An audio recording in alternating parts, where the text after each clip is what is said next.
In today's video, I'm going to teach you how to remove black bars in Clipchamp.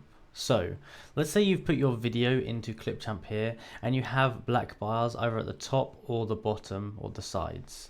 So what you want to do is, first of all, make sure you're in the aspect ratio that you want to be editing in.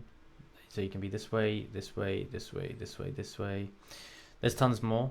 Make sure you're in the right way. Now, what you want to do is go onto your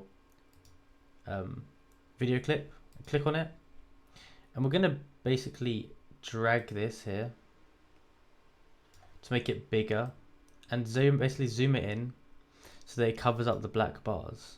And you can see now that the black bars are completely gone.